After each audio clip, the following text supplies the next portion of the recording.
They kicked me out of the family company I helped build, and 12 hours later, everything started collapsing. I'm Adrian Torres. I was 28, and for almost a decade, I worked inside my father's business like it was my own heartbeat. Because, in a way, it was. Not on paper, not in public, but behind the scenes, I was the one keeping the machine alive. And the part that still makes my stomach twist is this. They didn't cut me out because the company was struggling. They cut me out because the company was thriving, and someone wanted the credit without the cost. When I joined, the company was basically a warehouse, 3 employees, and a desk buried under paper nobody had filed since the early 2000s. My father, Julian Torres, was proud he built it from nothing, the kind of man who believed sacrifice automatically made him right. My older brother, Ernesto, was the golden one. Business degree, perfect handshake, big words in meetings, strategy, growth, expansion. He was great at talking. I was great at fixing what broke. I wasn't the face, I was the engine. I spent nights behind a screen building systems so the place could stop operating like a chaotic garage. Inventory tracking that actually matched reality. Order flow that didn't rely on someone's memory. Client follow-ups that didn't get forgotten. Automated invoicing that didn't create nightmares every Friday. We couldn't afford a fancy CRM, so I built one that worked. And then I started bringing in clients, real clients, not favors, not my buddy knows a guy, companies that paid on time and signed contracts, the kind that turns a business from surviving into profiting. Within a couple years, we weren't talking about making it. We were talking about millions. That's when my father did something I didn't expect. He gave me equity, 25%.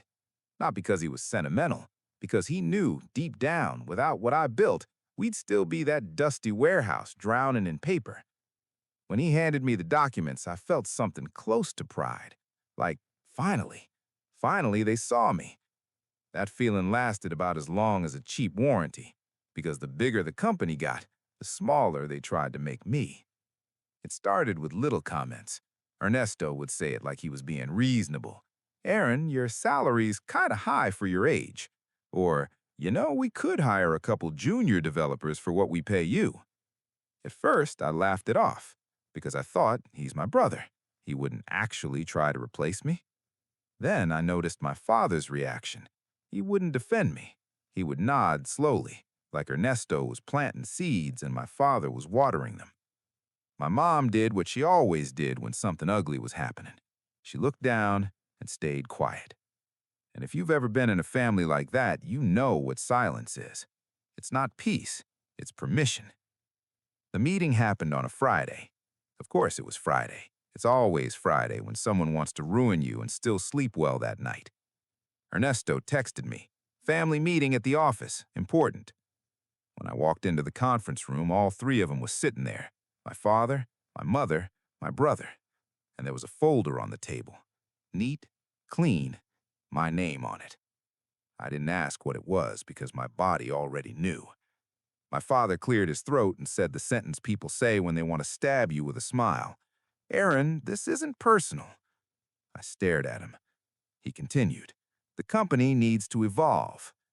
That weird calm settled into my chest, the dangerous calm, the kind you get when you realize you're not in a conversation, you're in a decision someone made without you. Then he said it. "Your salary is costing us too much." I blinked. My salary? My voice sharpened before I could stop it. "Dad, do you know how many nights I stayed here until 3 in the morning fixing outages?"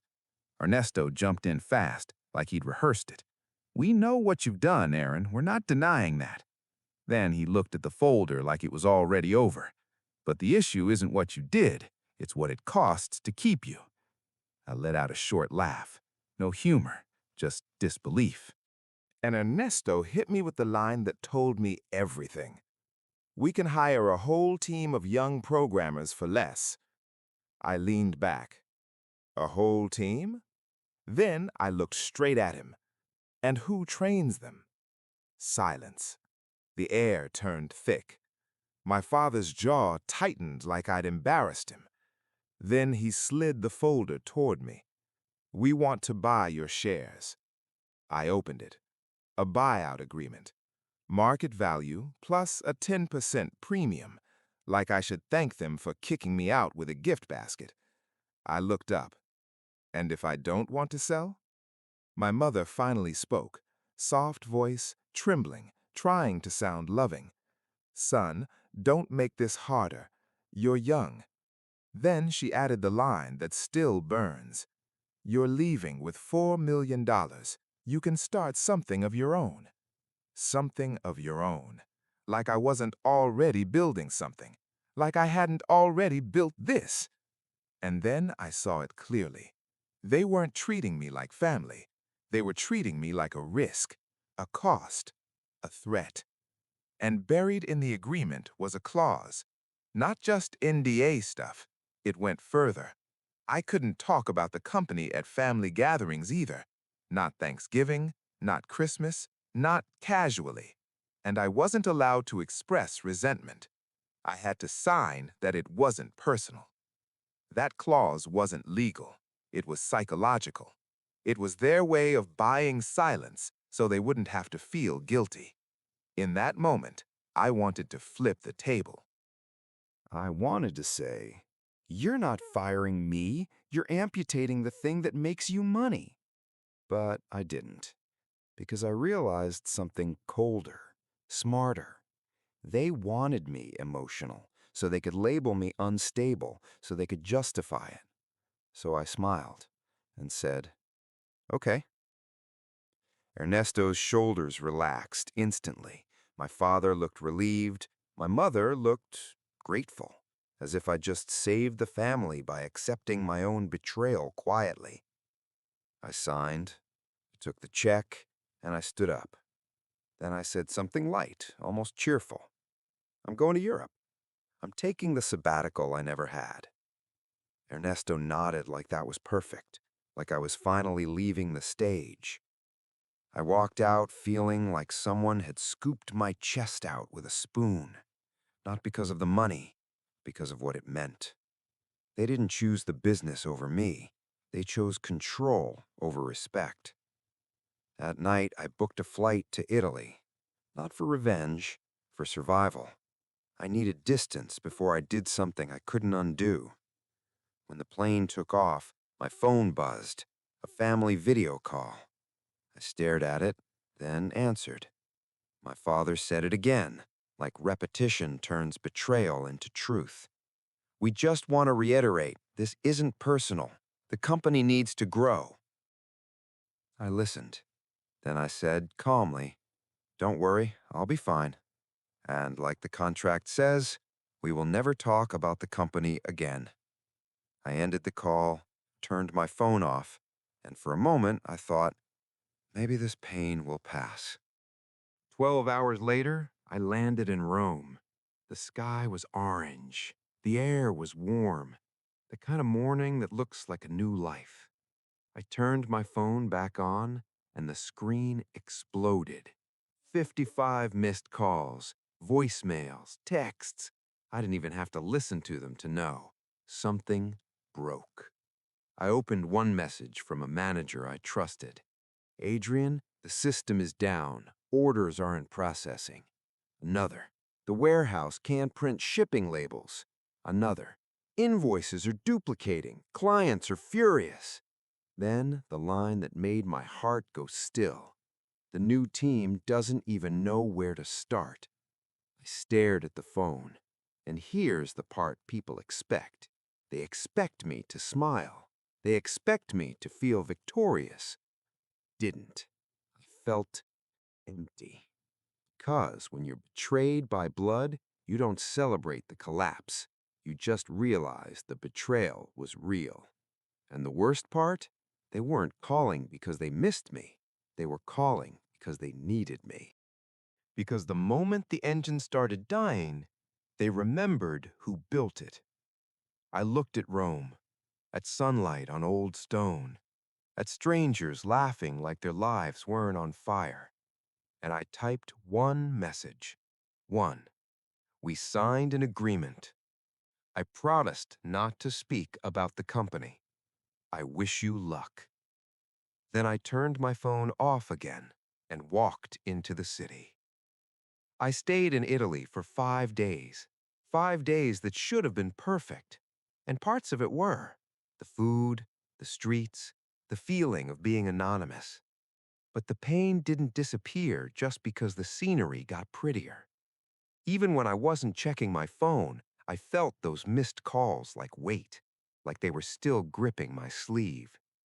I went to Barcelona next, hoping a new city would finally give me peace. It didn't. The calls kept coming. First, Ernesto, then my mother, then my father, then extended family. People who didn't know the details but had opinions anyway. You know the type. Family comes first. You're being selfish. You can't abandon your father. And every time I gave the same answer. I can't discuss it. It's in writing. They hated that. Because when you can't explain yourself, people fill in the blanks with whatever makes you the villain.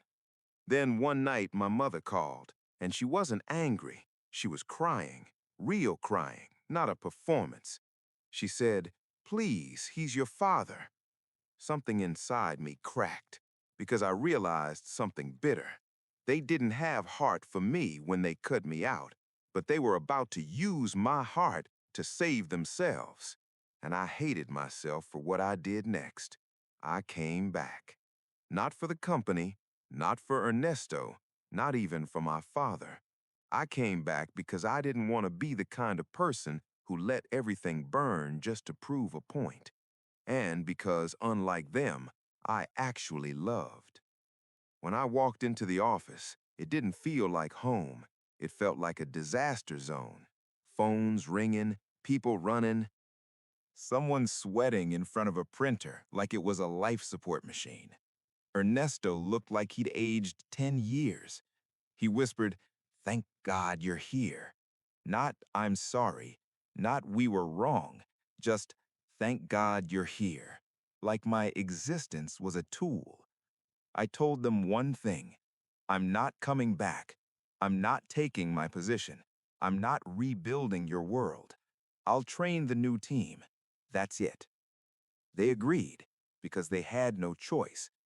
For days, I worked like a ghost, teaching young developers, documenting systems, mapping architecture, showing them what I used to carry in my head because nobody thought it mattered until it failed. The team was smart, capable, but the damage was already done. Clients left, contracts died, trust evaporated, and it took nearly 2 years to recover what they lost in those weeks. The company didn't fully collapse, but it was never the same, and neither was the family. After that, they started rewriting the story, because people like that always do.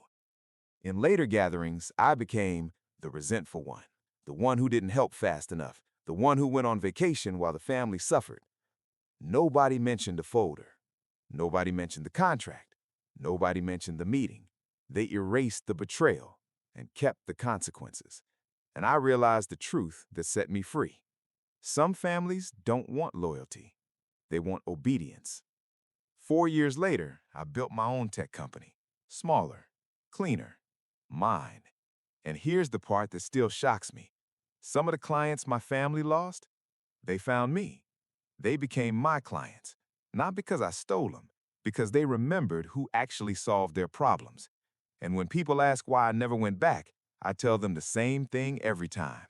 Loyalty isn't measured by blood, it's measured by respect. Because my family confused love with control and authority with ego. I didn't need revenge, I just needed to let go. They took my place, but they couldn't take my value. They pushed me out of their company, and without realizing it, they pushed me into building my own. So, let me ask you, if your own family cut you out of what you helped build and then begged you to come back when it collapsed, would you have saved them?